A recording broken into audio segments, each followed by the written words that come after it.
Babylon के मृदा पत्र। पहला मृदा पत्र। आज पूर्णिमा है। मैं देबेजीर हूँ। सीरिया में गुलाम की जिंदगी बिताने के बाद मैं हाल ही में अपने शहर लौटा हूँ। मैंने संकल्प कर लिया है कि मैं अपने सारे कर्ज चुका दूंगा और के अपने पैतृक शहर में संपन्न बनकर दिखाऊंगा। मैं मृदा पत्रों पर अपनी परिस्थितियों का स्थायी रिकॉर्ड लिखना चाहता हूँ, ताकि मुझे अपनी प्रबल इच्छा को पूरा करने में मार्गदर्शन और सहयोग मिल सके। मेरे अच्छे मित्र साहूकार मैथन की समझदारीपूर्ण सलाह के अनुसार मैं एक निश्चित योजना पर चलने का संकल्प कर चुका हूँ। उसका कहना है कि यह योजना किसी भी व्यक्ति को कर्ज से मुक्ति दिला सकती है और उसे संपन्न तथा सम्मानित बना सकती है। इस योजना के 3 उद्देश्य हैं, जिन्हें मैं चाहता हूँ और जिनकी मैं आशा करता हूँ। पहला, यह योजना मेरी भावी समृद्धि सुनिश्चित करती है, इसीलिए मैं अपनी आमदनी का 10वां हिस्सा अपने लिए अलग रख दूंगा। क्योंकि मैथन ने समझदारीपूर्वक यह कहा था कि जो व्यक्ति अपने पर्स में सोना और चांदी रखता है, जिसे खर्च करने की उसे जरूरत नहीं है, वह अपने परिवार के प्रति प्रेमपूर्ण और सम्राट के प्रति वफादार होता है। जिस व्यक्ति के पर्स में तांबे के कुछ सिक्के ही होते हैं, वह अपने परिवार और सम्राट के प्रति उदासीन होता है। परंतु जिस व्यक्ति के पास पर्स में कुछ नहीं होता है, वह अपने परिवार के प्रति निर्दयी और अपने सम्राट के प्रति भी दगाबाज होता है, क्योंकि उसका हृदय कटुता से भरा होता है। इसीलिए जो व्यक्ति सफल होना चाहता है, उसके पर्स में धन खनकना चाहिए, ताकि उसके हृदय में अपने परिवार के प्रति प्रेम और अपने सम्राट के प्रति वफादारी हो। दूसरी बात, यह योजना सुनिश्चित करती है कि मैं अपनी अच्छी पत्नी के खर्च पूरे करूँगा और उसके लिए वस्त्र खरीदूँगा, क्योंकि वह वफ़ादारी के साथ अपने पिता के घर से मेरे पास लौटी है। मैथन ने कहा है कि वफ़ादार पत्नी की अच्छी देखभाल करने से मनुष्य के मन में आत्मसम्मान पैदा होता है, उसके उद्देश्यों के में शक्ति आती है और उसके संकल्प में वृद्धि होती है। इसीलिए मैं अपनी 70% आमदनी का इस्तेमाल घर, कपड़े और भोजन पर करूँगा।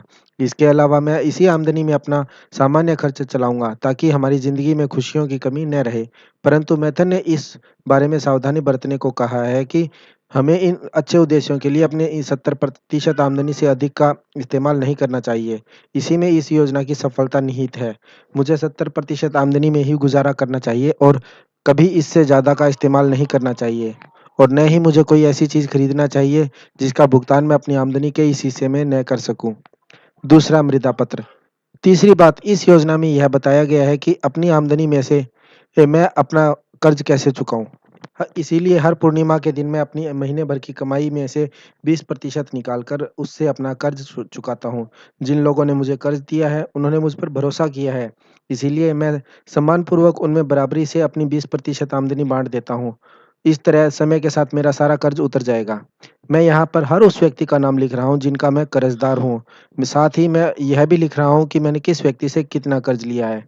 फेहरू, बुनकर, चांदी के 2 सिक्के, तांबे के 6 सिक्के। सिंजार, फर्नीचर बनाने वाला, चांदी का 1 सिक्का। अहमर, मेरा मित्र, चांदी के 3 सिक्के, तांबे का 1 सिक्का। जैंकार, मेरा मित्र, चांदी के 4 सिक्के, तांबे के 7 सिक्के। अस्कामीर, मेरा मित्र, चांदी का 1 सिक्का, तांबे के 3 सिक्के। हैरी नज़ीर, आभूषण बनाने वाला, चांदी के 6 सिक्के और तांबे के 2 सिक्के। डायर बेकर, मेरे पिता के मित्र, चांदी के 4 सिक्के, तांबे का 1 सिक्का। अल-काहद, मकान मालिक, चांदी के 14 सिक्के। मैथन, साहूकार, चांदी के 9 सिक्के। बिरेजिक, किसान, चांदी का 1 सिक्का और तांबे के 7 सिक्के। यहाँ से मृदा पत्र क्षतिग्रस्त था, पढ़ा नहीं जा सका। तीसरा मृदा पत्र। इन कर्जदारों को मुझे कुल मिलाकर चांदी के 119 सिक्के तथा तांबे के 141 सिक्के चुकाना है। चूँकि मुझ पर इतना भारी कर्ज चढ़ा था और उसे चुकाने में का मुझे कोई रास्ता नहीं सूझ रहा था, इसीलिए मूर्खतावश मैंने अपनी पत्नी को मायके भेज दिया और अपनी पैतृक शहर को छोड़कर आसान दौलत की तलाश में परदेश चला गया। बहरहाल वहाँ मैं संकट में फँस गया और गुलाम बन गया। अब जब मैथन ने मुझे दिखा दिया है कि कम आमदनी के बावजूद मैं अपना कर्ज कैसे चुका सकता हूँ, तो मुझे ये एहसास होता है कि अपनी फिजूल खर्ची के परिणामों से भागना मेरी बहुत बड़ी मूर्खता थी। इसीलिए मैं उन लोगों के पास गया जिनसे मैंने कर्ज लिया था। मैंने उन्हें बताया कि मेरे पास कोई संपत्ति या जायदाद नहीं है, जिससे मैं उनका कर्ज चुका सकूँ। मैंने उनसे कहा कि मेरे पास सिर्फ कमाने की क्षमता है और मैं अपनी आमदनी का 20% हिस्सा कर्ज चुकाने में लगाऊंगा। मैं पूरी ईमानदारी और बराबरी से अपने कर्ज को चुकाऊंगा। मैं कर्ज चुकाने के लिए 20% से ज़्यादा आमदनी का इस्तेमाल नहीं कर सकता हूँ। इसीलिए अगर वे धैर्य रखें, तो मैं समय के साथ पूरा कर्ज उतार दूँगा। अहमर को मैं अपने अपना सबसे अच्छा मित्र समझता था, परंतु उसने मुझे भला-बुरा कहा और मेरा अपमान किया। बैरेजिक नामक किसान ने मुझसे अनुरोध किया कि मैं सबसे पहले उसका कर्ज चुकाऊं क्योंकि उसे पैसे की बहुत ज़्यादा ज़रूरत है। यह योजना सुनकर मकान मालिक अलकात बहुत गुस्सा हो गया और उसने साफ कह दिया कि अगर मैंने जल्दी से उसका कर्ज नहीं उतारा तो परिणाम बहुत बुरा होगा। बाकी सबने खुशी-खुशी मेरे प्रस्ताव को मान लिया। इसीलिए अब मैं इस योजना पर अमल करने के लिए पहले से ज़्यादा संकल्पवान हूँ। अब मुझे विश्वास हो चुका है कि कर्ज चुकाने में से बचने के बजाय उन्हें चुकाना कहीं ज़्यादा आसान है। हालाँकि मैं अपने कुछ कर्जदाताओं की आवश्यकताओं और माँगों को पूरा नहीं कर पाऊँगा, परंतु मैं उन सबके साथ निष्पक्षता से व्यवहार करूँगा। चौथा मृदा पत्र। एक बार फिर पूर्णिमा है। मैंने कड़ी मेहनत की और मेरी अच्छी पत्नी ने कर्ज उतारने के मेरे इरादे में मेरा पूरा साथ दिया। हमारी बुद्धिमत्तापूर्ण संकल्प के कारण इस महीने मैंने नेबाटूर के लिए मजबूत देह और अच्छे पैरों वाले ऊँट खरीदे, जिसके एवज़ में मुझे चांदी के 19 सिक्कों की आमदनी हुई। इस आमदनी को मैंने योजना के अनुसार बाँट दिया। इसका 10% मैंने अपने लिए अलग रख दिया, इसका 70% मैंने जीवन यापन के लिए अलग रख दिया और इसका 20% मैंने अपने कर्जदाताओं में बराबरी से बाँट दिया। जब मैं अहमद के घर गया तो वह नहीं मिला, परंतु मैं वह राशि उसकी पत्नी को दे आया। बैराजी तो इतना खुश हुआ कि उसने मेरा हाथ चूम लिया। सिर्फ़ बूढ़ा अलकाहद ही बड़बड़ाया और बोला कि मुझे अपना कर्ज़ ज़्यादा जल्दी चुकाना चाहिए। इस पर मैंने जवाब दिया कि अगर मैं ठीक से खाऊँगा और चिंता नहीं करूँगा, तभी मैं ज़्यादा तेज़ी से कर्ज़ चुका पाऊँगा। बाकी सबने मुझे धन्यवाद दिया और मेरे प्रयासों की सराहना की। इसी तरह 1 महीने में मैंने चाँदी के 4 सिक्कों का कर्ज़ उतार दिया। इसके अलावा मैं चाँदी के 2 सिक्कों का स्वामी भी बन गया, जिन पर किसी व्यक्ति का कोई हक नहीं है। मैं खुश हूँ और मैं बहुत लंबे समय बाद खुश हुआ हूँ। एक बार फिर पूर्णिमा आ गई। कड़ी मेहनत के बावजूद इस महीने मुझे ज़्यादा सफलता नहीं मिली। मैं बहुत कम ऊँट खरीद पाया। मैं चाँदी के सिर्फ़ 11 सिक्के ही कमा पाया।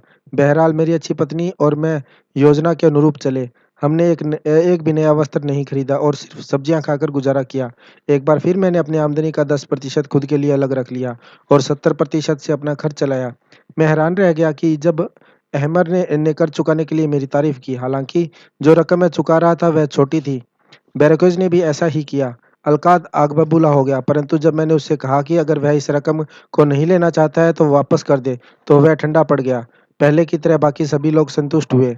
एक बार फिर पूर्णिमा आ गई और मैं बहुत खुश हूँ।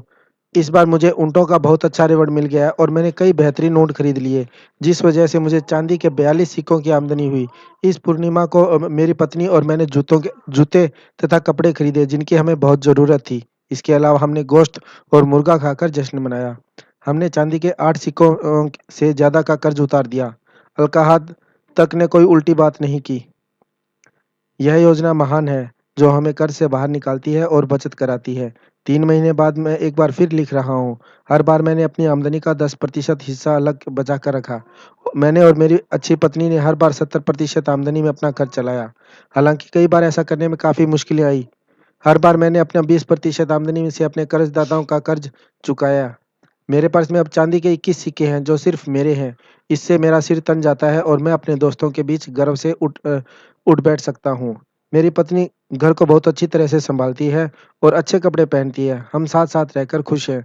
यह योजना अनमोल है। इसने एक पूर्व गुलाम को सम्मानित व्यक्ति में बदल दिया। 5वाँ मृदा पत्र। एक बार फिर पूर्णिमा है। मैं जानता हूँ कि मैंने बहुत समय से कुछ नहीं लिखा है। दरअसल 12 महीने गुज़र चुके हैं। बहरहाल आज मैं अपना रिकॉर्ड लिखने से नहीं चूकूँगा क्योंकि आज मैं अपना आखिरी कर्ज़ चुका दिया है। आज के दिन मैंने और मेरी पत्नी ने जश्न मनाया क्योंकि हमारा संकल्प पूरा हो गया है।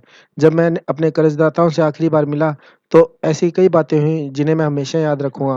अहमद ने अपने कठोर शब्दों के लिए मुझसे माफ़ी माँगी और कहा कि वह चाहेगा कि हमारी दोस्ती हमेशा कायम रहे। बूढ़ा अलकाहद भी आखिर इतना बुरा नहीं था क्योंकि उसने कहा, "तुम कभी नरम मिट्टी की तरह नाज़ुक थे, जिसे कोई भी छूकर दबा सकता था और मनचाहे आकार में ढाल सकता था। परंतु अब तुम कांसे के टुकड़े की तरह हो, जो किसी का भी मुकाबला कर सकता है। अगर तुम्हें कभी चाँदी या सोने की ज़रूरत पड़े, तो बेहिचक मेरे पास चले आना।" बाकी लोगों ने भी मुझसे सम्मानपूर्वक बात कही। मेरी अच्छी पत्नी ने मुझे इतने गर्व से देखा कि किसी भी आदमी को में आत्मविश्वास आ जाएगा। बहरहाल मुझे सफलता अपनी योजना की बदौलत मिली। इस योजना ने ही मुझे इस काबिल बनाया कि मैं अपना सारा कर्ज चुका दूँ और मेरा पर्स में सोना-चांदी जमा होता रहे।